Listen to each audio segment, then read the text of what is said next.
Hi, this is Shira from the Frugal Quilter, and today I'm baking challah.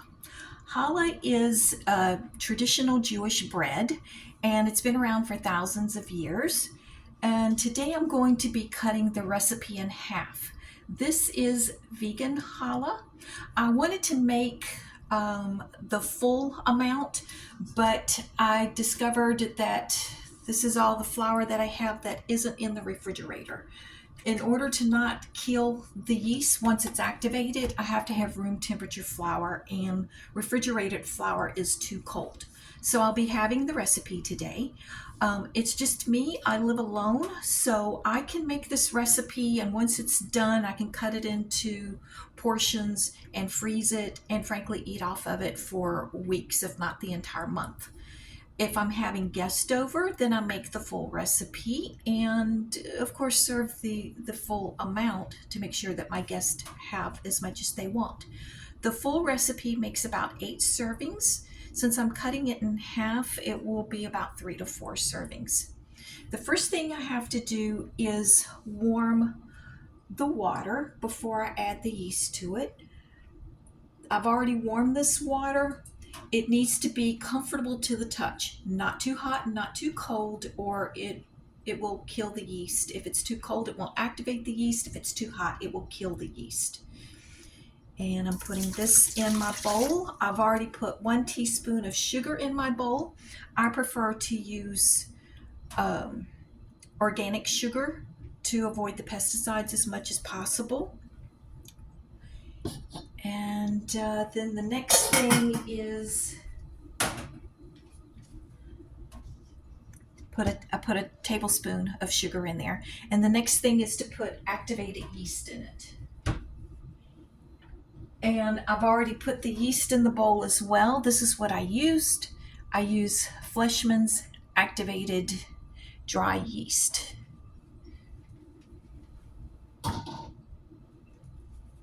I put 2.5 teaspoons of the yeast in there.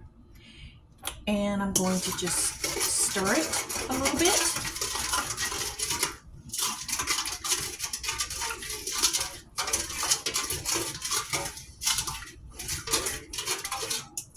If you want the full recipe, just double this that I'm giving to you. So far we have a cup of warm water, a tablespoon of sugar, and 2.5 teaspoons of dry activated yeast.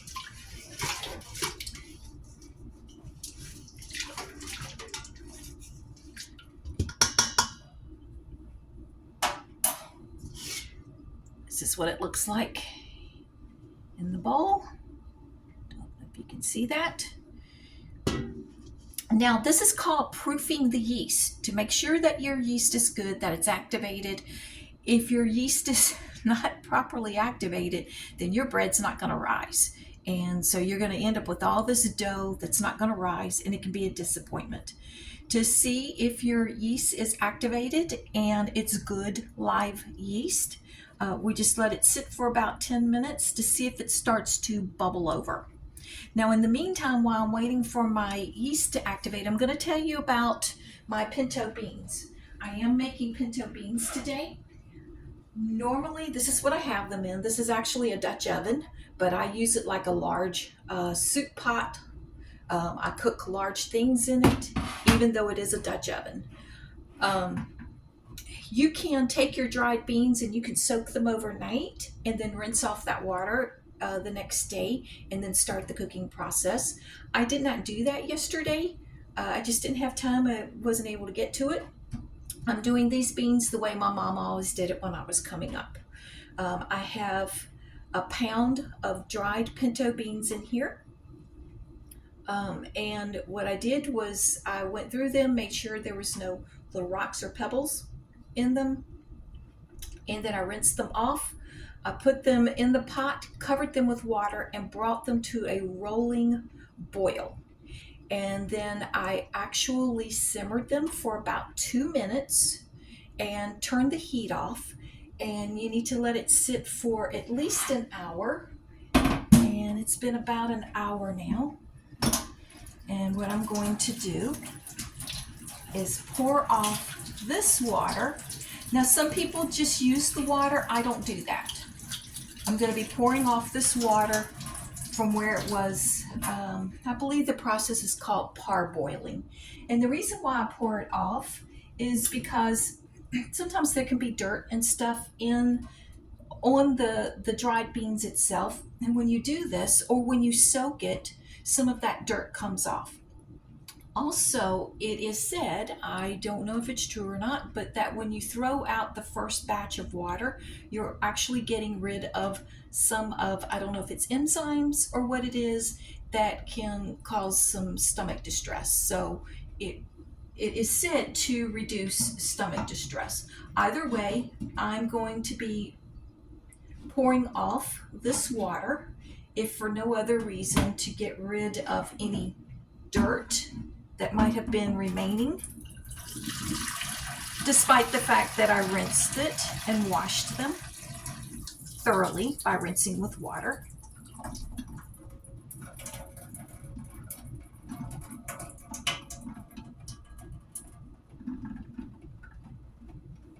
Okay.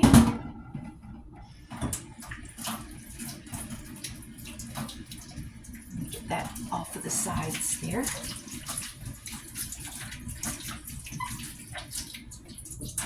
Now I like to use filtered water. So I'm going to recover these Pintos. This is just a Brita filter. It's not, not the best water filter out there, but it's economical for those of us who are on a tight budget.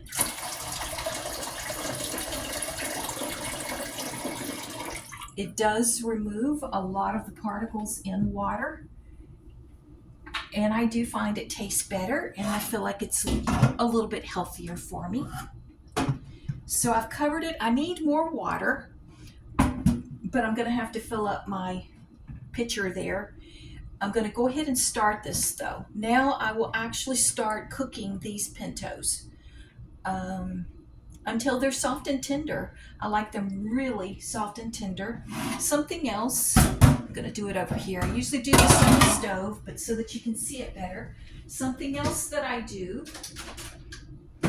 is I add just a little bit of baking soda, maybe 1/4 teaspoon. Now, Mama never did this. This is something I've learned over the years. Just a little bit of baking soda, stir it in there, and it's supposed to help with making the beans really soft.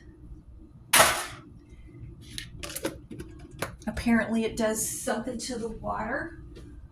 Like some areas, maybe your water is harder in some areas than in others, but that's something I always do with my beans. Now I'm putting them on the stove. Let's see here, maybe I'll turn this. Okay, so you can see the stove set up here. I've got them on the big eye, and I'm going to turn it on high just to get it started. And once it comes to a boil, I'm going to turn it down and simmer it until done, which will probably be at least an hour, hour and a half maybe.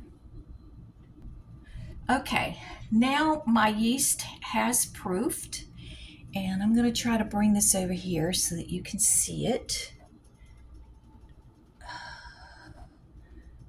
Don't know if you're able to see the bubbles there. The bubbles are an indication that I have live yeast. So now I can go forward with the rest of the recipe. Now the next thing I'm going to be putting in is, because this is vegan challah, vegan bread, I'm not going to be using an egg in it. I'm going to be using what is called a flax egg. Now whether you are, I'm just going to go ahead and put the full tablespoon in here. It's technically it should be 1/2 tablespoon because I'm having the recipe, but I'm going to go ahead and put the full tablespoon in it.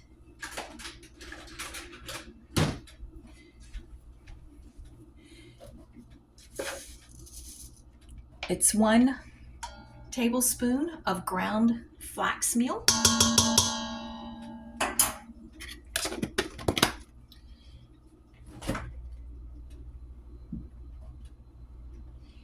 And then roughly, well, I haven't filled my pitcher up yet, roughly 2 to 3 tablespoons of water added to that. I'm going to wait and do that after my water filters. Another thing will be 1/4 cup of sugar.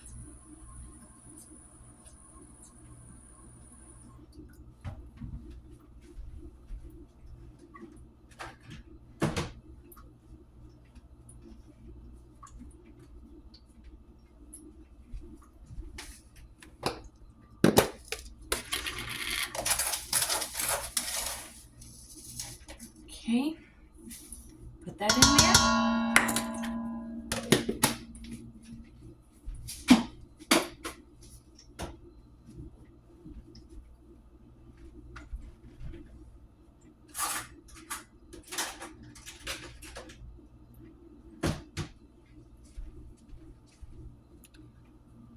Okay, something else we need is, it calls for a tablespoon of salt with the full recipe. I'll be having that.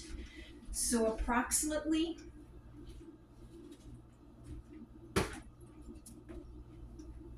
1.5 teaspoons of salt, because a tablespoon is 3 teaspoons.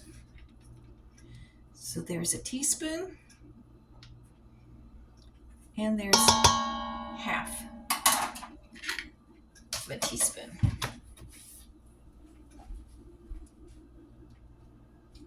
A lot of times people think that a tablespoon is 2 teaspoons. Actually, it's not. A tablespoon is 3 teaspoons. Now I'm going to be putting in about, take this out.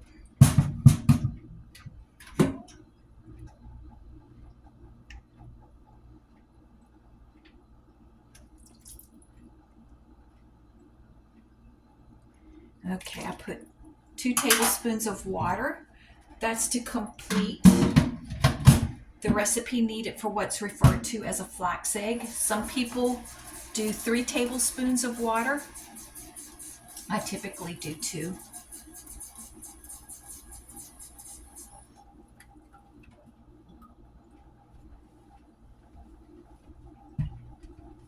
Now my beans are starting to come to a boil. Now the next thing is, I'm going to get the olive oil in there. I like to mix everything before I start adding the flour. Once I start adding the flour, it gets a little messy. And I have a tendency to clean as I go. I'm cleaning off these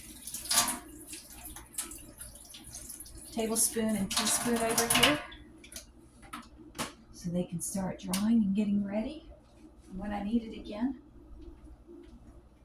And I'll be adding more water to my brita pitcher. As you can see, it's got more to filter here.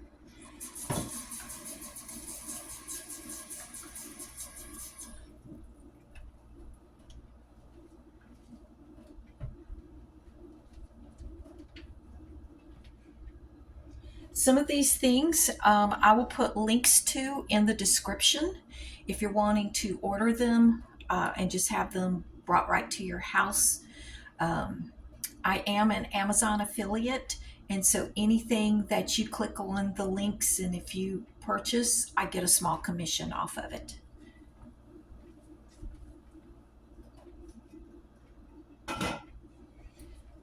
I have learned the convenience of ordering online. For the longest time I didn't, and finally I got on board, and well, you know, what can I say? It's convenient. Now, the full recipe calls for 1/2 cup of oil. I'll be putting 1/4 cup. I like olive oil, and again, if possible, I try to use organic. Olive oil can be very expensive, and the reason why I like to use organic, if at all possible, is to lessen the possibility that they are splicing in other oils. When I buy olive oil, I want olive oil. I don't want something else added into it. And it's my understanding if it's below a certain percentage, they don't have to report it on the label, so you don't know. You kind of have to research the oil that you're using to find out if you're getting pure olive oil.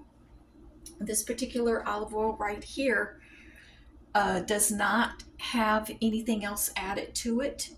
And the organic is like $1 more than the regular, so I did opt to pay it. This is Terra Delyssa is the brand.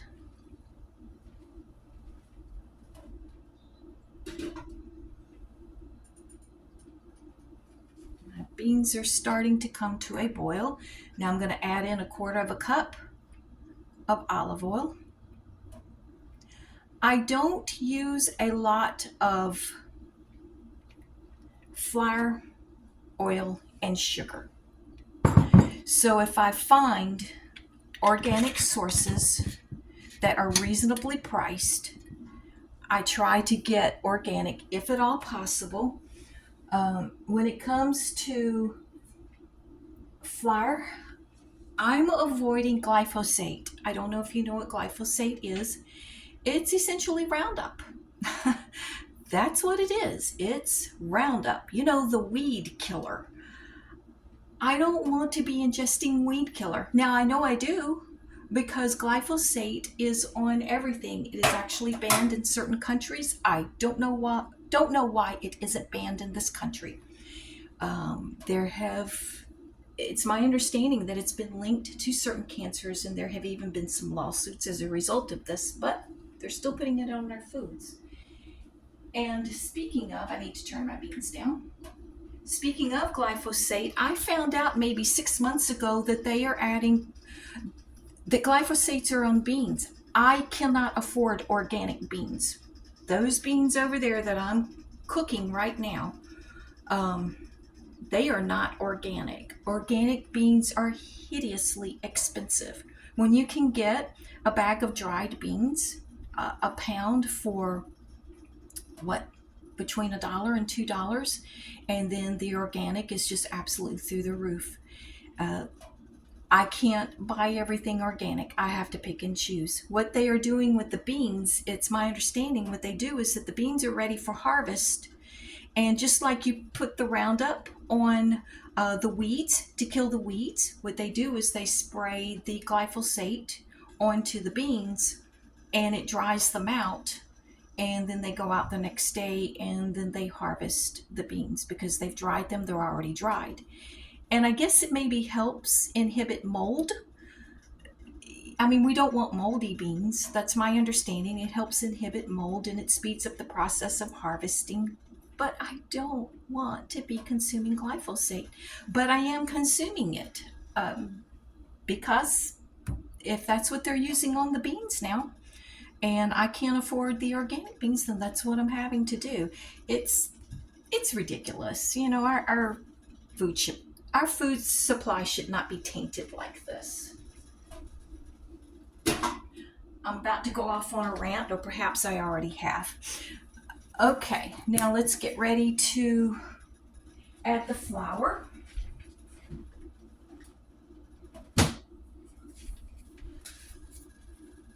You're going to need approximately 3.5 cups of flour for half of the recipe.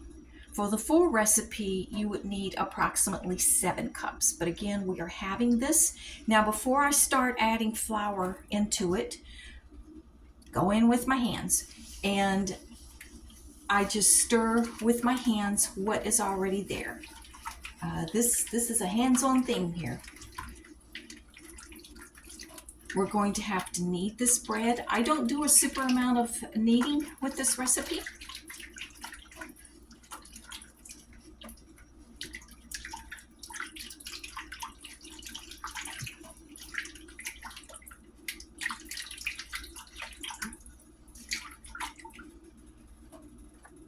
Okay, now I'm going to start adding in the flour. What I do is I add 3 cups, and then I start mixing it together, and then I can see how much more I need. This is a half cup that I'm using here, so I just put in a cup. It's 1.5.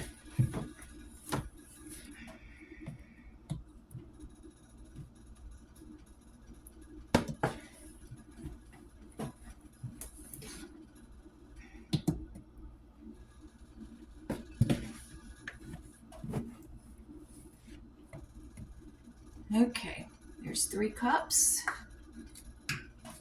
and we'll see how much more I need. Now I'm just going to start using my fingers, going in a circular fashion here, and starting to incorporate the flour into the liquid mix.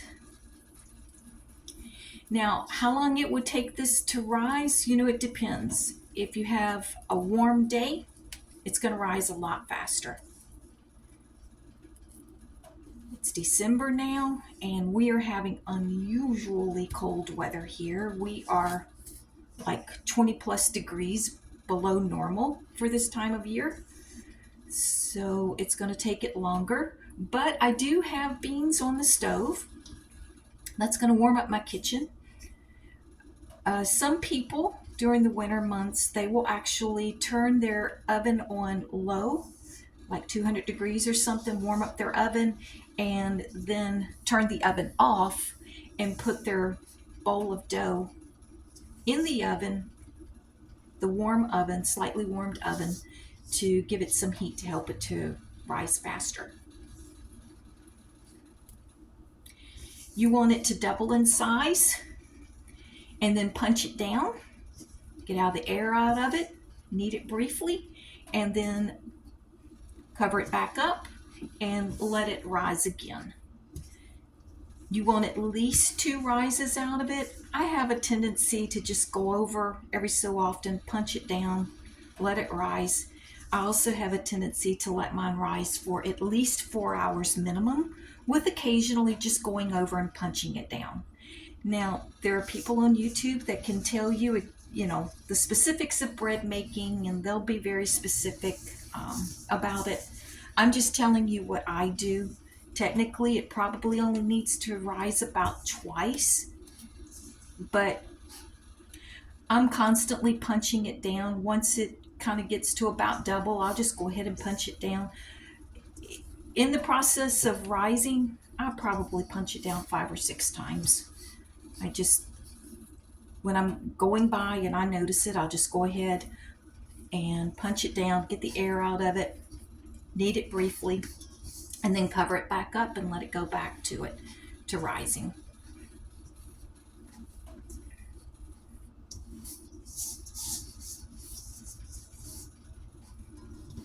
Okay, you can see here, I'm forming a ball, but it is sticky. I'm going to need a little bit more flour.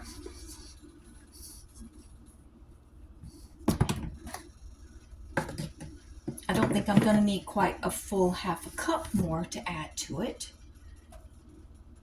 Add just a little at a time.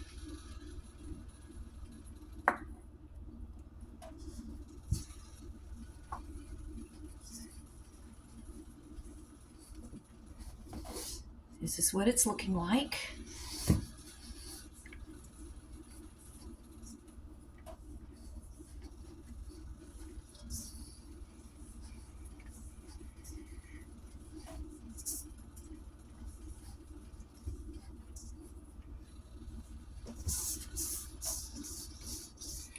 Scraping off all the dough off the sides.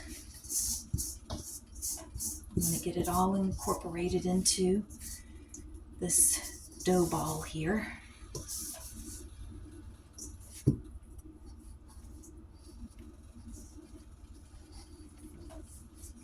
What I'm going to do with those pinto beans, I'm probably going to freeze some of it. and have it for other things. But I'm also probably gonna make what I call chili soup.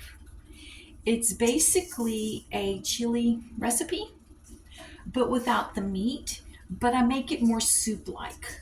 Instead of thick, like chili, I add a few extra vegetables in it, and it's more like a soup, but it has the chili flavorings in it. You know, the cumin and the chili spices and all of that. And I really like that. Now, forgive me if I've already said this at the beginning of the video. I don't think I did. Um, I'm not vegan, but I eat vegan, I'd say 80% of the time. I eat vegetarian probably 18% of the time.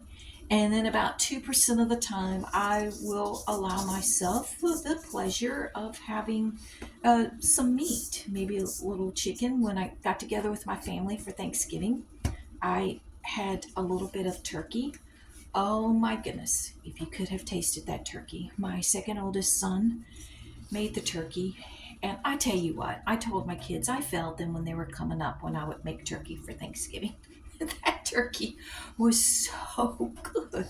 He said he soaked it in sweet tea for like 2 or 3 days.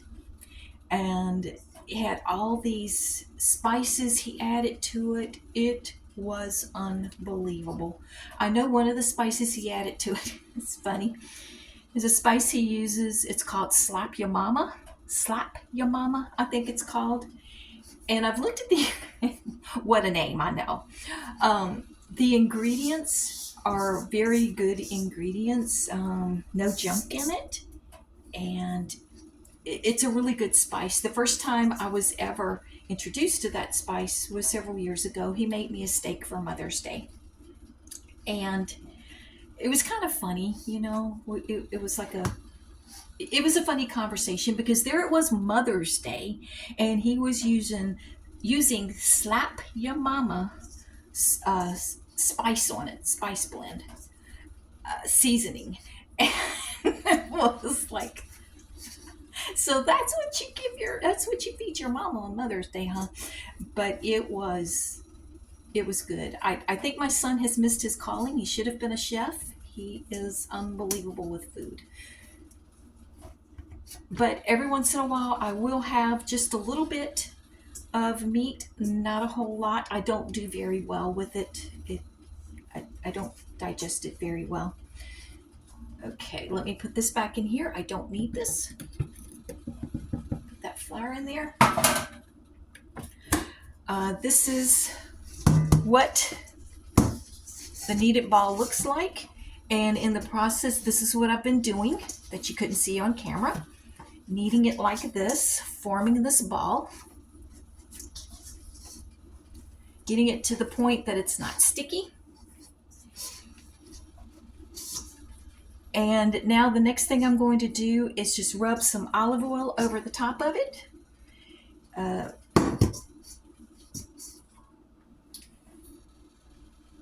Just a little bit.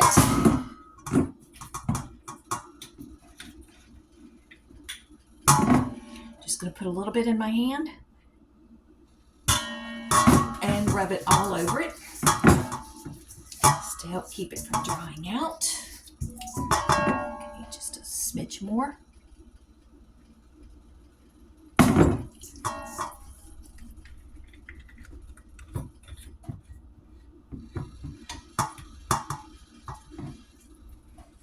If I lived closer in to a place that has a variety of stores, I mean, I don't know, Whole Foods is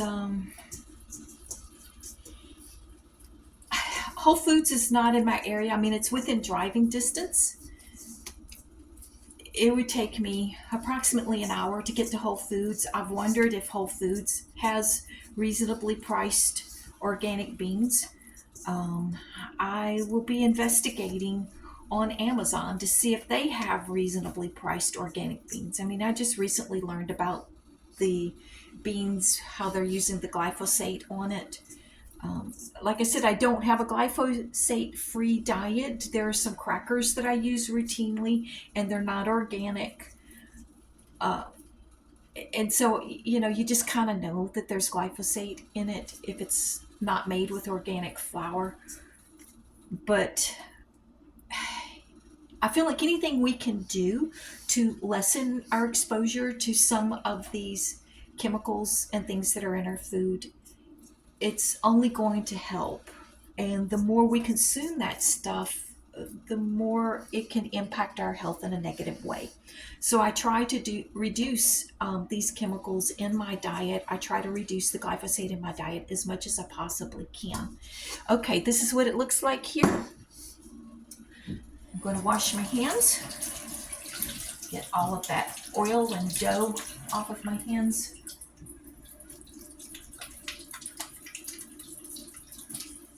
And then I'm going to cover it with some plastic wrap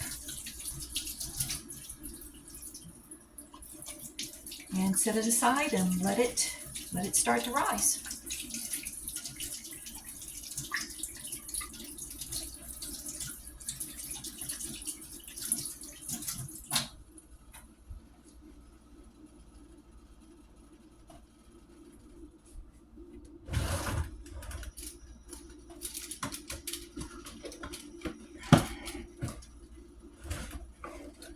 I think instead of plastic wrap, I'm going to use this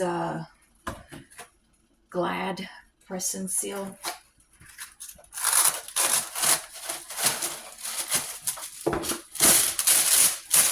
Like me. You just need to keep it covered.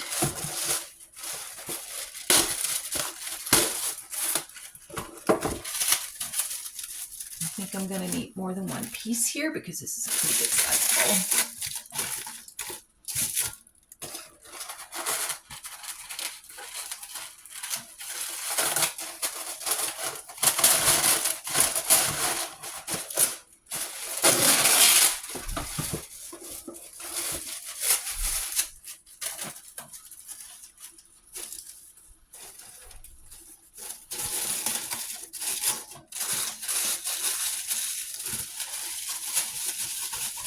Okay.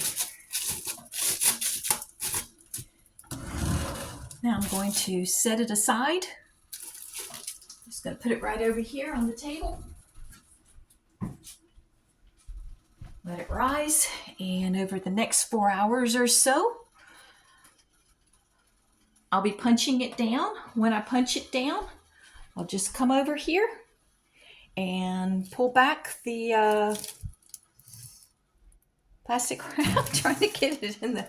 Oh, I'm so sorry. I'm probably making you sick. I'll just pull back the wrap and I will literally just punch it down, knead it briefly, cover it back up again, and let it continue to rise. So I'll get back with you shortly and show you what's next. This is the beans over here doing its thing, just a cooking away. Another tip I have regarding having a warm environment for your dough to rise is if it's not rising as fast as you would like for it to, or you think it should, you can put some hot water in your sink and place your bowl in there to warm your bowl. This is what the dough is looking like right now.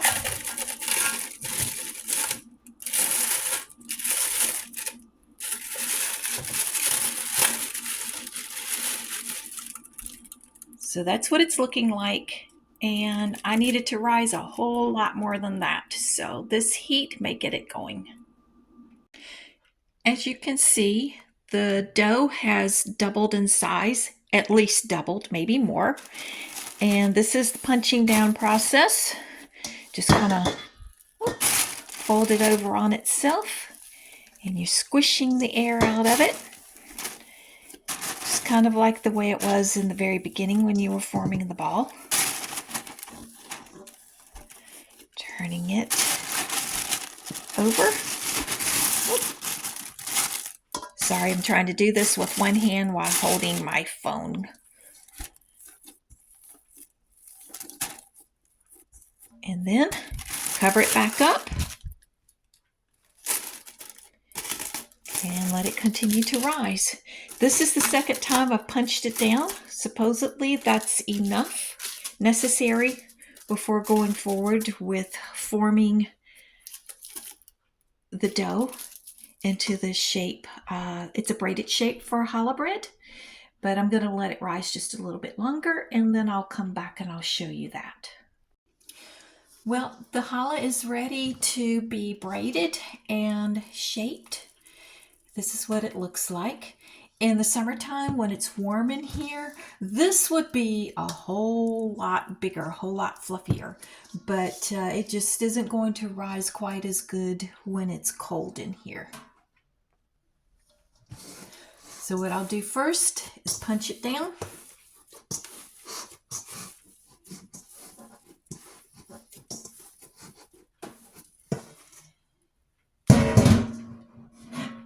And then move it over here onto my dish here. I'm going to separate it into two separate pieces here, and then each of these two separate pieces I'm going to separate into three separate pieces. Now, if I had doubled this recipe, all of this would be one loaf, but I'm going to go ahead and make two loaves out of it. If I was making just one loaf, I would just separate it into three pieces, but I'm going to go ahead and make two smaller loaves.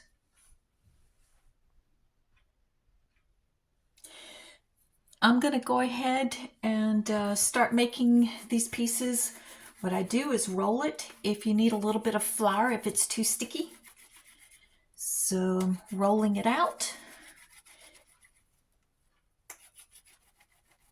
And I'll be making 3 strands for each loaf.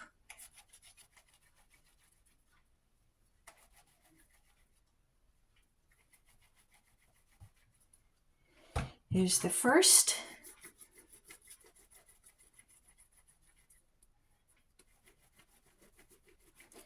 Just roll it between your hands.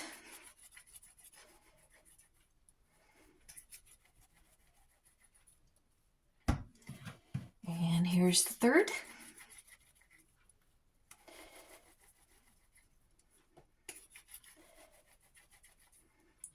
Challah is traditionally braided.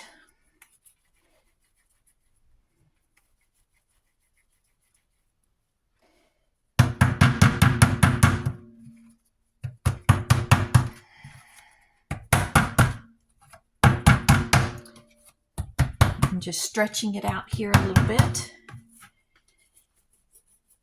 And those 3 will go in one loaf. And now I'll make 3 more for the second loaf.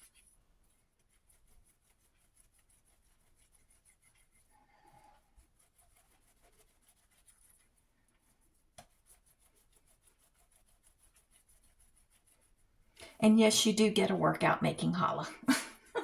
Between the kneading and rolling it out. Now, some people roll it out like this. This is faster for me. I'm going to go ahead and I'm going to finish getting these done, and then I'll come back to you. Okay, I've gotten 6 pieces rolled out here. Now, I'm going to take 3 here, pinch it together on the ends, and just start braiding. My challah is never exceptionally beautiful, but it tastes good. That's the important part. I mean, it's going to be eaten, and so presentation is not the whole thing. There's one piece. Here's another one. Pinch the ends and just start braiding.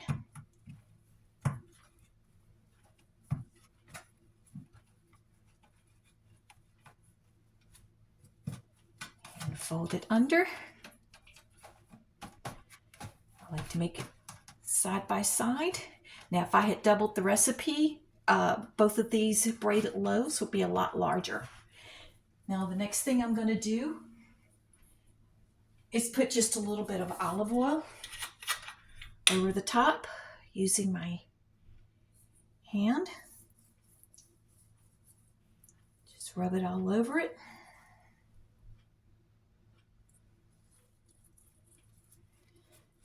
This olive oil, as well as other items, are going to be listed in the description with links to where you can go and purchase if you want this particular type of olive oil.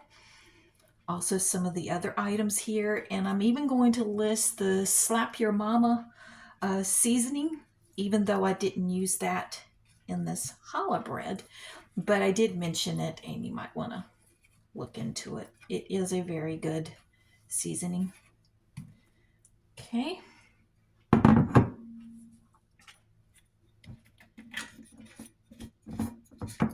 Get this oil off my fingers, and then the last thing I'm going to put on there is a couple of spices. Poppy seed is tradition. I also like to add rosemary. It just smells good. I really like it.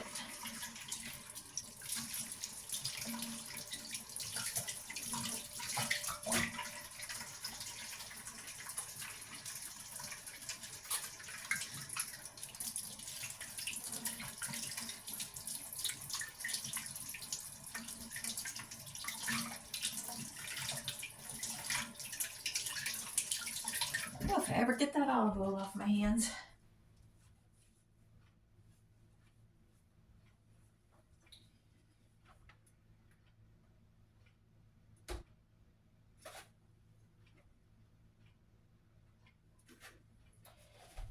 Okay.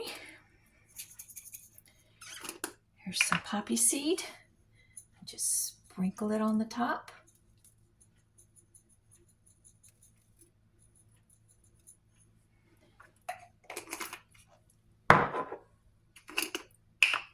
And a little bit of rosemary.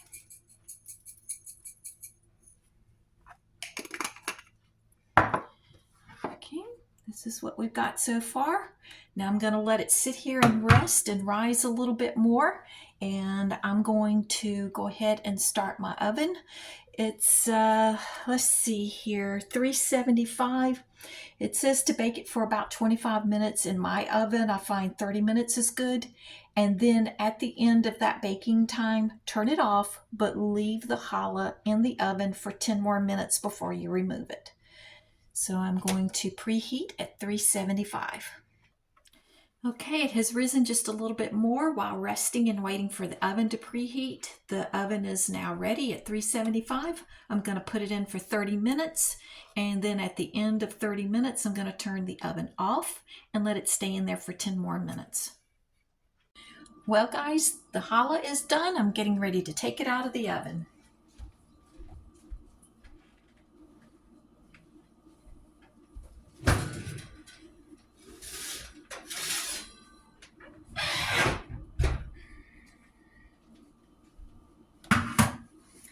And this is it. This is what we've got. 2 loaves of challah. I'll be separating the 2 loaves. And after it cools, some of it I'll be freezing and saving for another time. Thank you for watching. And please like, subscribe, and I'd love for you to comment in the comment section. Thank you. Bye-bye.